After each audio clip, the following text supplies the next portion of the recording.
O mai tawatu lewa. Ture mai le tasi foi o. Ia sui tuai o Palemene. E Afioga Peseta Vaifou Tevaga ia mai Faasaleleaga numero 5. Ia tasi lea sui matua o le maota. Ia te tonu foi ia o le ale tu taupou. Ia le la anga isa o foi i tala tupe. Ia termine o le saunoaga sui malu. Ia faatalo fatu i lo Afioga i le fono. Ia o lo Afioga foi. Ta ia le tatou maota. Ia vea foi lea vanoe. Faafeiloa atu ai ma faatalo fatu i lo Afioga i mai tai Palemene i lo Afioga le sau faapitu. Ia ape foi na faafeiloa atu i lo Afioga sui Palemene.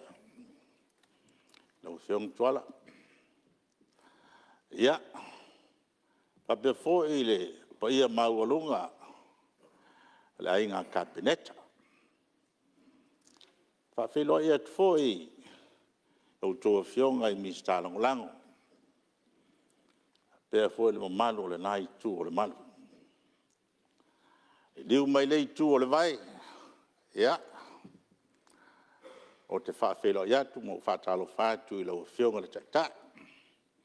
Sui taitai. Ia pe foi le lautele o le mamalu o le nei tu o le tatou malu. Ia faatalo fatu foi le lua vase e lua. Failo tu siol mata. Aia le tapuenga i whaurulunga o matanga luenga al tatou malo. Lau Afioga le whongwhitalai. Pa ia nā, pa ia whaalupe nā paota le taimine nei. O pa ia o le atunu. Ia o pa ia lava mai le vavau se o le whaavau. Tama mo latu ainga ma latu tama. Tu mua mapule ainga le tai ma le vao fonti. Faatalo fatu pa ia maualunga o si o tatou atunu. Le fio lau Afioga i le au malu o le tatou malo ma lau masiofo. A fio lau Afioga le sui o le fono o le sui tofia se o faletua. A fio foi lau Afioga i le whaamsun sili whaapea lau Afioga le presidente whaamsunonga whanua mswafa. Ali matamai tai whaamasino.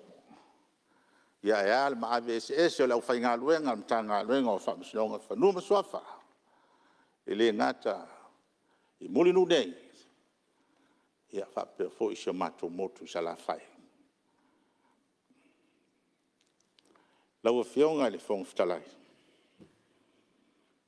E fia o atu se mato whaaftai. Ma se mato whaafeiloa i atu. I le tapua inga a au na tofi a le atua. Lo moe manu. Wa le whaafale le malu. Wa le manui o Samoa mo atai au. Le anganga mawalunga li nei aso lau Afioga le whongwhitalai. O le anganga o le whaaftai. Tātou tūmalo, ia tapua mai. Tōne eis taimi. Ia ono o atu le moli sa o whaaftai. Tapua mai au. Lea foi se upo le ase sao lau tau suis fono. Sao tau filifilia. Ia tu ilu mo le atua lau tau tapua inga. Lau Afioga le whongwhitalai. O moonga o le pō. Ma fianga ilo nei suis fono. O leo se ei, se tasi. O le sui o le Faasaleleaga. A o se mitanga fo ilea. Ilo nei suis fono. A whai te sila mai le nei tu o le malu. Ia masalo na wa uleo tu atu le nei tu. Ale matu te talo I lau fionga le fong fitalai. Ewa, o na vatu se matu tala. Matu wha manui atu ai I lau fionga le fong fitalai. Yo e. Ale I vatu a se manatu o nei tu malo. Whaafitai le atua. Leo e se e lufoa. Awa tatu li liu tai au li tala le. Lau fionga. O lau fionga ale luai tai au. O mo monga I o le aso. Leo e fio. O le matu te talo. Ia whaatala le lei le whidangalo le atua I lau nofo inga. O le talo na si ui o le Faasaleleaga nei tumalo. Ia utu pū le utu I lau whionga. Fawai le atua le lorotele ia tioe. Whaatino I utu te. Melea, ia. O se whamadianga na aso nei tumalo I lau whionga.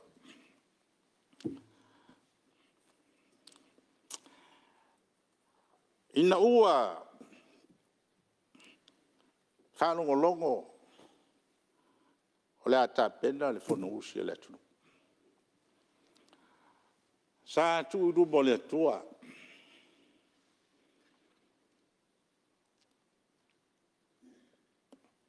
A mailo na whingano.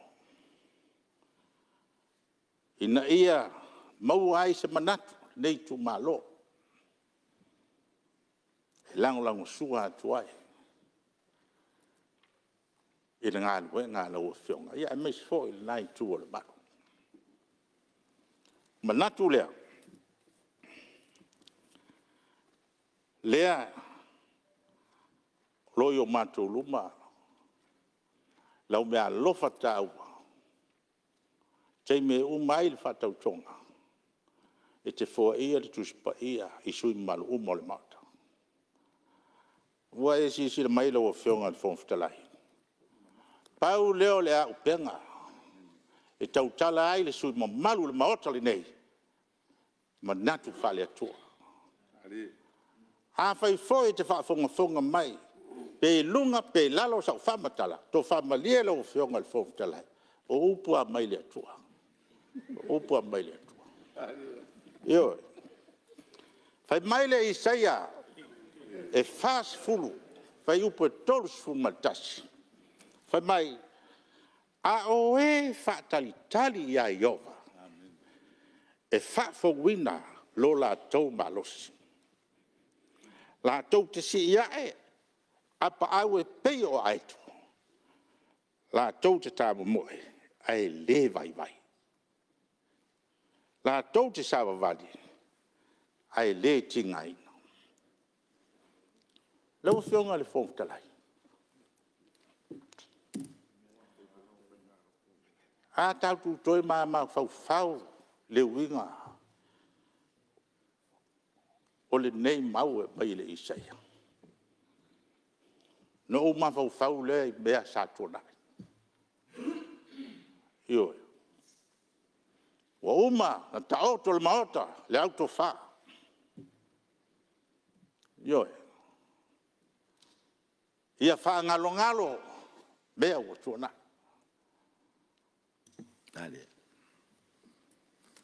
O tātou maua fo I le loto whabangalo. O le anganga whaafitai le tau.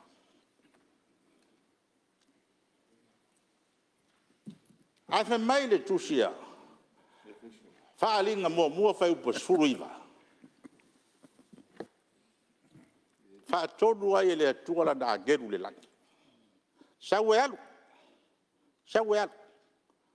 Tau atu ia Ioane.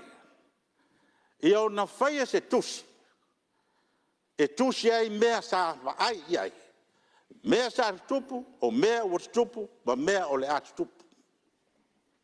Io. O lona winga na whionga le fong fitalai.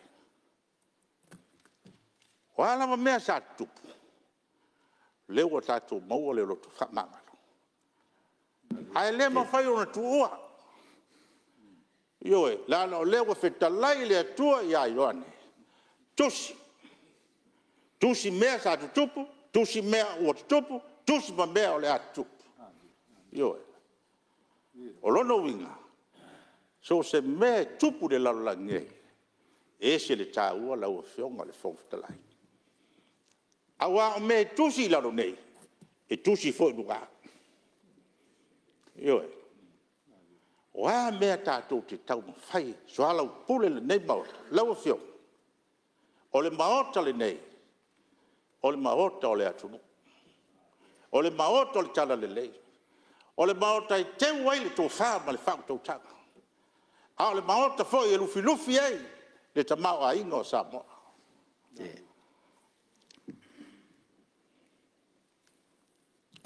Ina ua longo mai le fono usi le asu sfufa. Sa usi i alfa aftai i le tu. Sa au mafa ufau o se aso ta ua leo le lalulaki. Masalo ato si silangi taiwi ngai luma uto. Upu nai tu si le asu sfufa se tema. Holy Cross Day. O le koluse. O le koluse. O le sātauro lea. O le aso lea tātou te whamanatu ai. Ioe. Tātou te whamangalo ai. Le vāo le uso le uso. Lea leo na whātāua. E leo ke usiano umalau le aso leo le aso suma le whao se tema. Le sa umanatu ai. Ai o le amawhai. O na mātou wō mai. Se tātou whale ma tātou whelo ai. Iai peitai. Ia, o le tau lau o le whamoa. E ui lea. Ia, e la whai. Me siri. Ia o lea lavo te tustusia mene. Ia. Awa lewa uman whaatonu e lea tua Ioane. Tusi. Wa moli mawola i o me tupu. Ia. O moli mawola i o me tupu. Ia. O a lava ni mea sa tautou whalafola ina. Ia. E tusi uma. Ia. E tusi uma. Le vai la sa u whaalongo longo lau Afioga le whawhitalai. Ile. O mai tau pēr le talo le tupe. Ia. Whawhitai. Whawhitai lau Afioga le. Ta mai tai minsta. Lea sa o whaalongo longo ma le tutoa. Mai leo se tala vadea. O a fo i lo tu malo. O le maua sa malo longa. Vidi mai. Tasi ale mea lae manawai. O le miliona. Le lau te fia fesili atu i lau Afioga le minsta o tupe. O fea mai e le miliona lea. E mai le tau tanga. Po le tanga le malo. Ioe. Ala na ele no fia fesili. Lano lea foi lava o lava i lau tau tu. O lea foi fesili ale miliona lea. Lea foi te fesili atu ai. E tu fala a fea. O a fea. Langa o whati nā talinga i lo tu malo le walau. Ma tina no whai atu. Seu te lei fola i natu. Ioe. O te lei fola i natu ni miliona. Ia le mele lo Afioga le mistatu. Mo mia se fa ma manga le miliona lea. Lana e tau lo le miliona. Se o le miliona le o maso sofa. Ioe. O makua yo masofa le upu le ka o miliona. Mela lea. Ia. Kasi ngā vaenga mua. La fa siri la Afioga le matai mista. Lua o le pensione. Wa leo te whaitau atu leu tutalo lau tala le tupe. O lea te saudoa mai. Toe ta pou. La leo ingo leo. a le o tu le fale le o si la tu pousi mai e tu ne woma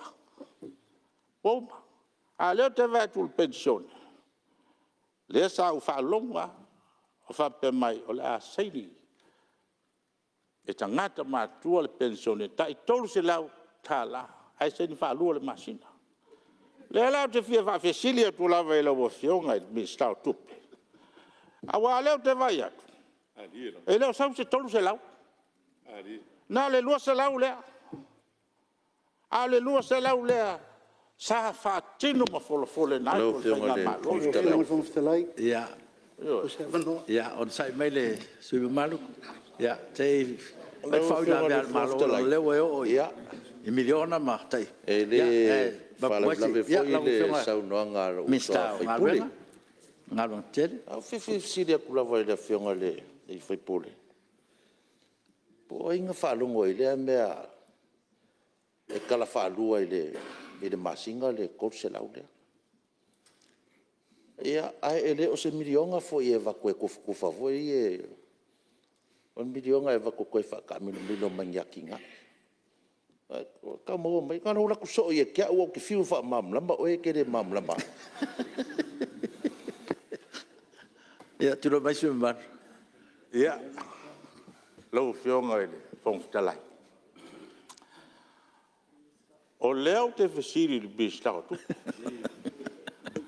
a le vo ya i lo telefone e Saunoaga si uso ya pula ia malangai o le fesiri e kufa fea la le wi go le e kufa fea ia la o le kali la la nga le go fa ya se la nga fia mo fo e lo tu ma lo se video ia le la wo ma la le me ke lo fionga mi sta malu no nga ke la ku makapu e ka karangoa ngo o se spai e o ela sa wo awange e ko kangi mai sa nga ruenga fai ya ta tia lua tal noanga fa usol na ya mai ni no lo finangalo el Palemene ya sa ma pe o le Afioga ya fa munale le hanga le a le wo nei o lo siri le le Ranga ma fa wala o fiongo le aso le mato fa la live. Yo. e Ma le ke lo na e ma na o ma chomai. ma diele Al ministale o galu. fa malu rua tu su mal O ia na fa sale o lo. O tao. Tao. fa malu rua tu su malu se e al fa titenga o la fonga fa malu rua tu su malu o umana tato alo le o nga sami o tato fa mangalo ai wa tato te lo lava ia le ai fa penal tato no nofo o pel tato no fa fani te ton foi o ame o tio tonai ia fa ngalo lo fionga su malu ia tato nga iluma ma wa se manui o tato tu malo lo fionga le fon fetalai se te la melo fionga mista fa to anga fa nga ia ele se nga fa la bela besa no nga su malu ai o tau fi e fa ata la fo ela nga lai mo li maule tonu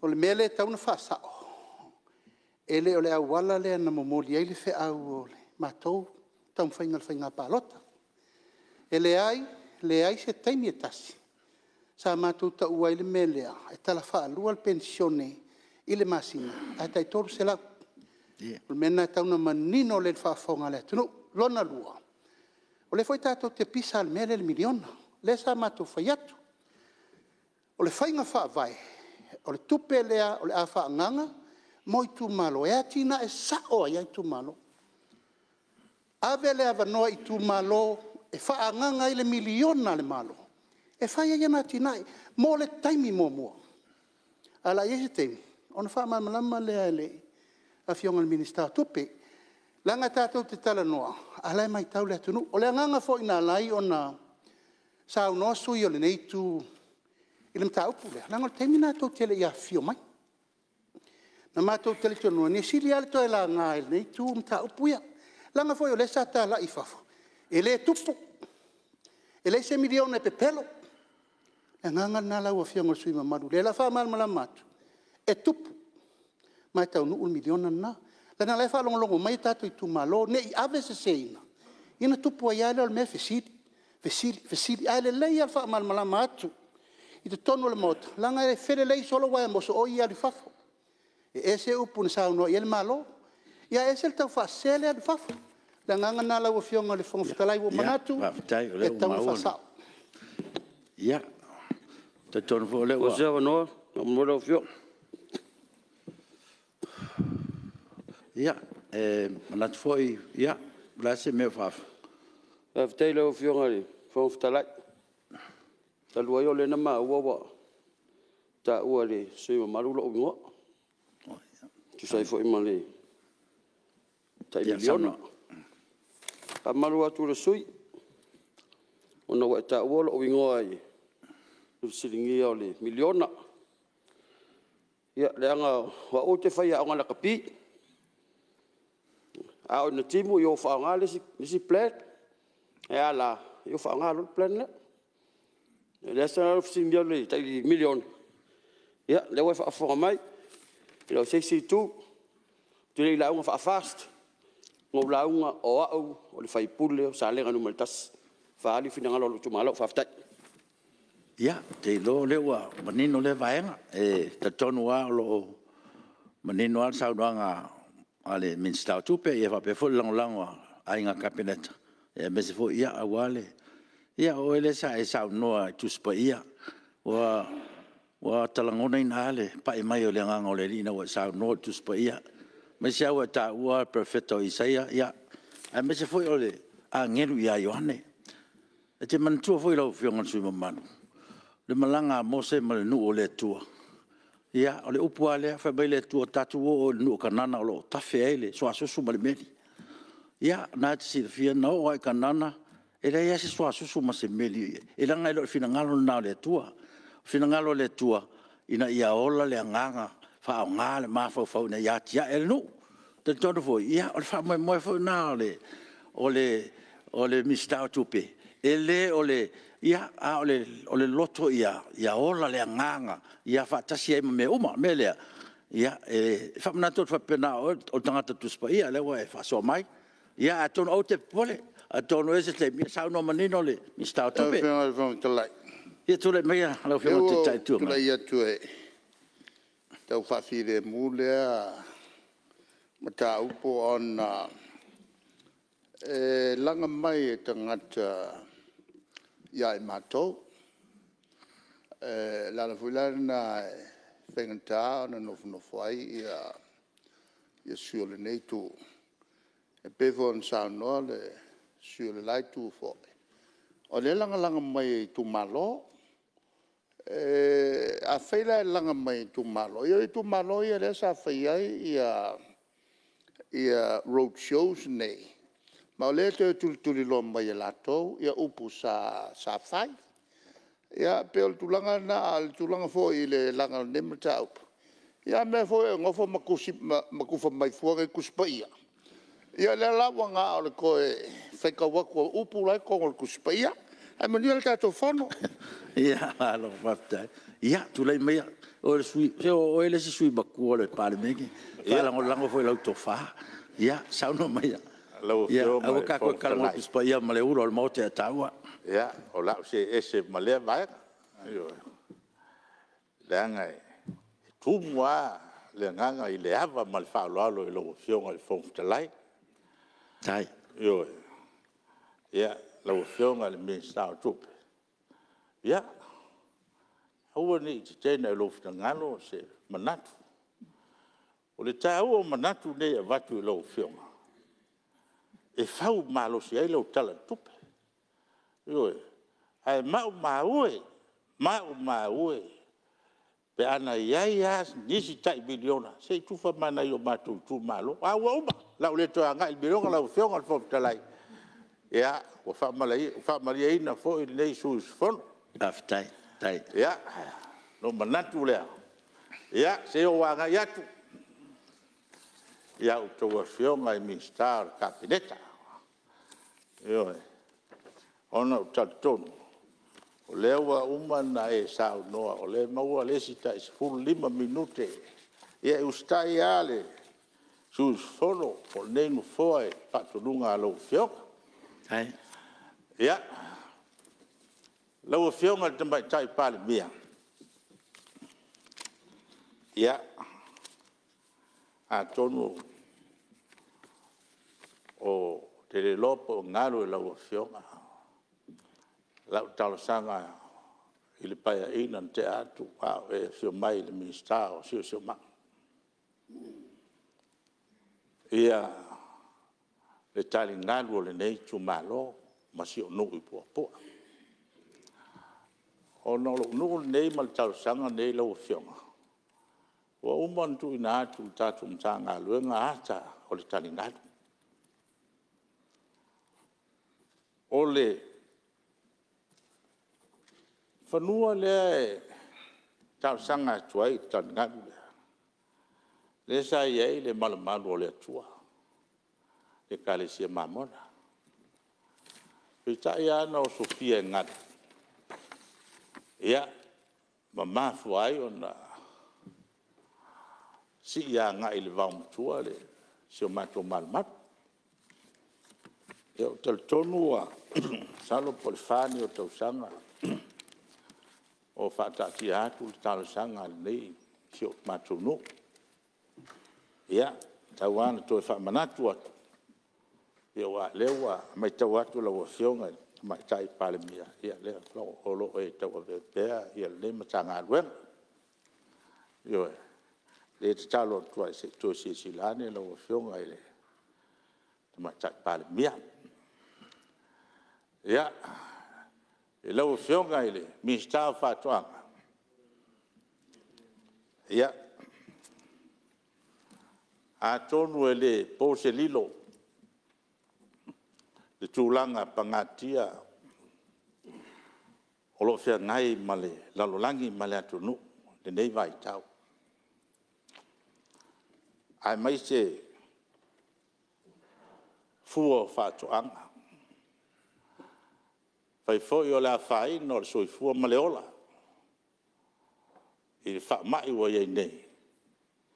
Ya le fo o mo mai ya tunu i fafu.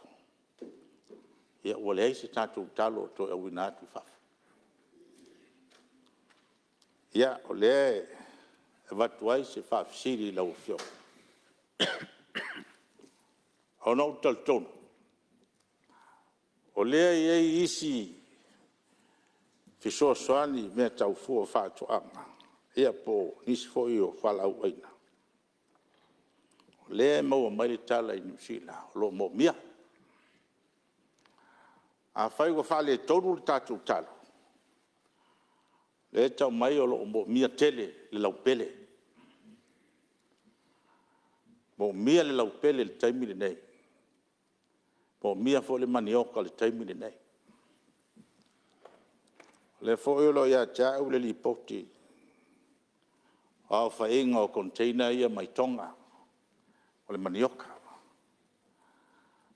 al me monia u mani le masina o le se manioka i tono fa lo loa e mo ila vai le o tambo mafa fo le malo le tatu o tunu le fo matai ai ia pela i titi fo al telo atu moto al Pasifika lo au mau New Zealand mau Australia leo lo la tu tau mafa mafa nga ia le fo i tu ai nga tau mafa le melia ia tu sila i fo lo fio a fai o ye ni fa le tonu i ni fo i o fu fa tu anga nei vai tau no le fa mai ia haftai fo le maua o lo ma lo sia le si le sa mai sala fai te le lola i tu mo nei po le asi sila la ufio a o lo mo mi tele lava le foi matai ai le tunu e New Zealand ma Australia to silan e lava mai tau fa fitau le tupu ile talo le au na tu New Zealand ono mana tele le tatou matanga ruenga ile tau le ina ia lava se polofiti ia sila foi lo fio e tele ana mo bua halu le talo le mai fiti. Ia lona winga o mali taimi o le tatou talo. Ia wa faina. Ia ai se ivanga nā o tō silsila le tau. Se tau tala whia ngai. Ina ia mwhai o nā aro pēa le fo e ala ngā tupe ma fua whātoanga. Melea, ia. Atu e pēs tua lalo e lau whionga mi stai le tulanga. Toi lua minute sui. Ia. Lau whionga i le. I pisinisi ma lamba nuia. Lau whionga whau muina. Ia, wha maa lo whawhitai. Ia. Leo te mai tau atu. Ia, lau whionga le mi stai lai titi leo te wawai atu. Ia. Ai o oi foi lesi minsta. Yoi. Te le fa longo asis. Yoi. Te le fa longo asis. Ale pe o la se ia ile balur tai tai au. Ya olo dai o tala. O la uta taro e lau fiong. A mai tato valete. Yoi. A mai tato valete. Era no fai atu e mai tato valete. Te leo fai atu o le tūre nei, vai malolosi o le bele iai. Ioe, a te lo fa atu o le tūre na. Ioe, o te lo fa atu o le tūre na. O lo tau mo mea, i fō mai, fafa. I te iei se me o tupu na. Ai, le se vale. Ioe, le se vale. Le la fōi na, ua masani ale i tūre nei, savavani. Savavani. Pe savali vai ngai koe foi o Peseta, savali vai koe foi Peseta galo ya o to. Fa malo stino na mai ele tua. Io. Ko vai vai, o mako rut. Io, o mako rut. Io. Ko ke va ai ko ngai fongo mako ngo fongo foi lalo le urura. Au ngai galo. Fa pe ngale ngo fongo foi lalo sa tau. Io. O le ala vai kusi uma meia. Io. O se aso o na fa manatu le o mea sa tu faia. Io. Io. Ia. O se talo sanga ngai lau whionga. Io. Pa muina. Na hau o talo atu. Pa uale mea lino o talo o popoli. Io. Popoli. Ne iaia se me tupu. Ia talo fai. Io. Hai aua ni e fa longo la vai au. Io. Ia. Lau whionga i le minstao leo. Ia. Talofa. Aua foi ne ita pe amaso tua lalo. Langa i le ngata o oe. O le wha masino. Ioi. E te wha masino ina. Anga sala lau langi. O sori tu la fono lau langi. Ioi. Ia oe fo le di loia. Ioi. Se e vai ane, e vai mai. Ia o le tua lalo lau whionga. Se a unge koe begi pā ua mea wha pei lungo la walaka. Ioi. O le mea mongi au mako le lava vai. Feo lolo le velo le la le velo ua mea ia e ku lungo la walaka. Ia e lofa mai lau whionga. Fauraro. E lofa mai fo e mo malo le atunu. Ioi. O mato fo i o isi. Le lava o te wha manatu atu sui mo malu. Le lava fai lava ma e awhia i atu wasa o tua nai. A e maua mai o sui matua o le Palemene. Le lava wa. Whaoro ma au atu no fua i a mawai pere toa malia ma le fide mu le anga le whafonga le malo le tunu. Nei mea ne o whapea mai le tunu o mea ula. Ale maota le ia e tātou oi me mamalu. O leo wa uma na whai ungo le tūlanga o tātou whaale leima. Teu me uma. Tātou oi rumo le tua. Ia, o le sosoa netu le sui mamanu. O Afioga Peseta. Ia, tu le melo Afioga Peseta. Ngalo fif so sonia tu al Saunoaga mali ele i matua le 92 o le mar. O pau o mea e te Saunoa e. Ai ona e tau tele i afio mai le sulu fulfao me. Pape na uma pa. Ta fai leo leo. Pui ai le saunga le mu. Ia, te tonu le wa mai ai e mea le wa fa mama matu tulanga ya me fo sa tupu ya ye manatu lo fionga sui malu ya fa nga solo la Saunoaga ni si tu tau wa tai tu malo malenga fa ro ya fa tai lo fionga le fong ftalai ya lo fionga il mista nga luenga no leo va vai atu ya ole to umiso taipi ya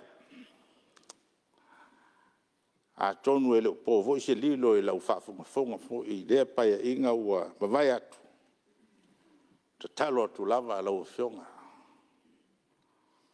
i tu langa pangatia o leo lo fiangai ma lea fo tu langi taimio o ngā luenga le taiao ya mes fo taimio alo mo fa nau moli e tuai ya onga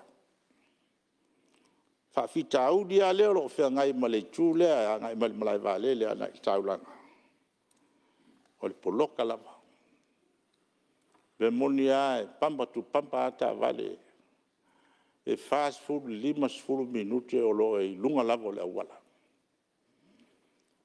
ya o le talo to sila pele mfeo na faise fainga e fata tia mai se awala sau mai le pea ngai tai vai tolo tai ta miro mai e tonga tongo ana i mangala ia wa uma na fuafua le tato malo lawa ia le fata tianga le vai pa fai le awala ale matu talo a tono tulanga na la fo ia i nei fa fitau mo mia lava sesi awala tua ia le mo mando le tunu yo e tua ia le mo mando le tunu ia pe o sia matu talo sanga le na ia lawa fionga le mistawa onga ia aftai o le mai tau atu o lo solo le leipea le tato universite ia mes fo le tato pa onga fa apprentice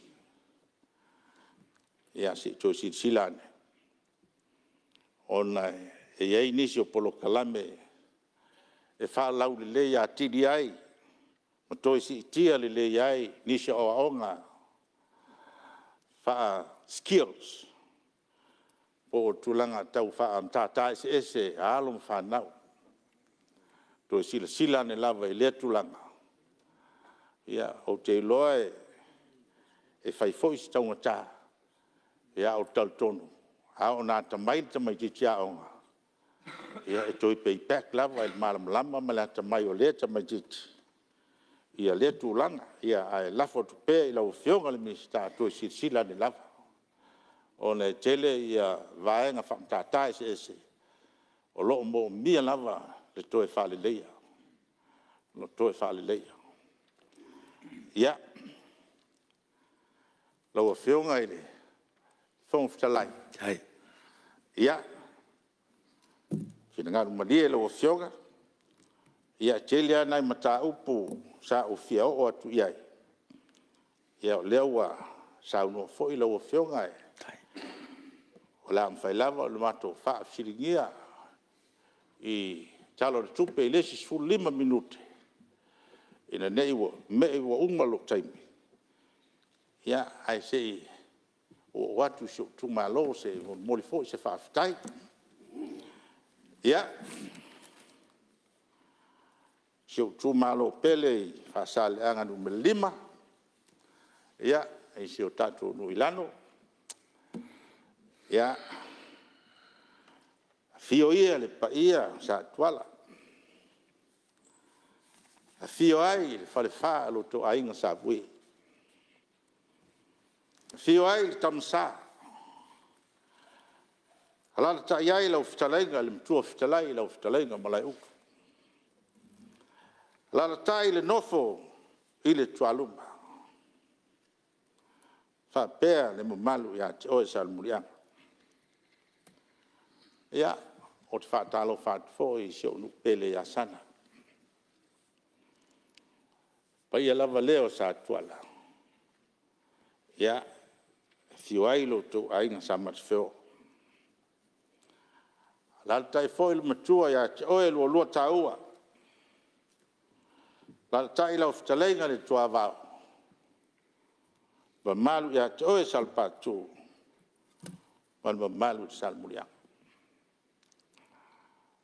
ya sio no pele popoa fa malo tapuai fa malo talo o te touchstone ile nei tolu paia inga o loo au mai pea lo tau whātua tuanga. Ai lava lo tiu sila mai te mi uma. O te la unga ai mo si atu tu spaia masalo le melea tau te mai e lo tau whātua tuanga ia tia. Ioi. Wā fo ini mea. Tau ma whai ai e whaatino si o tātou nuku ma le tātou Afioga ma le tu malo. Tau whai lava. Ai tātou wha moe ia i le tua malana foa. Le melea le pa iai o sa tuala. Pa ia o lo toa inga whalangilangi. E lala ta iai o le pule, se li mare toa. Malma malu i nofo i tua inga. Ia te o tau i o tamba ma tina ma tutua.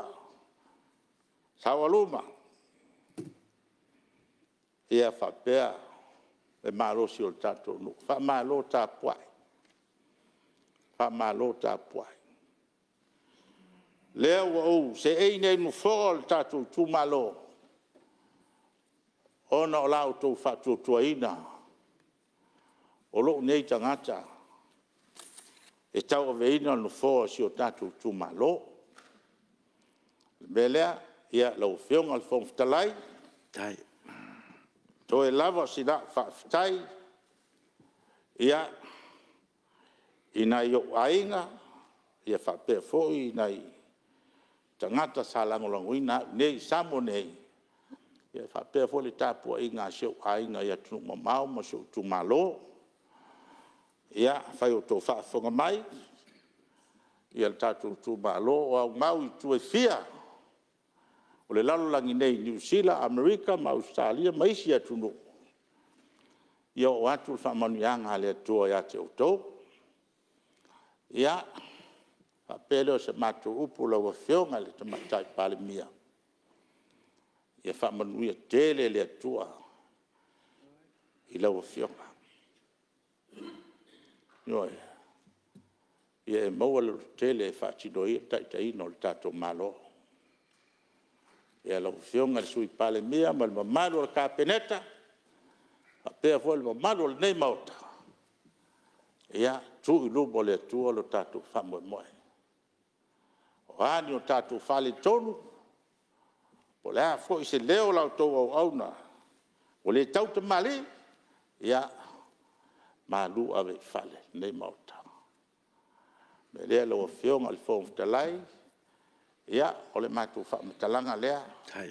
A se leo fo i lea, po se sao le nei tu malo le talo le tupe. Peo na whatatia le lau lau a whono. Whamanuia le atua i lau Afioga le whomftalai. Tai. Ai mai se tapua inga Samoa, ia whamanuia fo i le atua, i tai o le nei tu vang whai. Ia lau Afioga i le sui tai. Ia, ma le manu fo le nei tu o le manu. Ia tātou fo i le inga i le atua. Sui fua me manuia.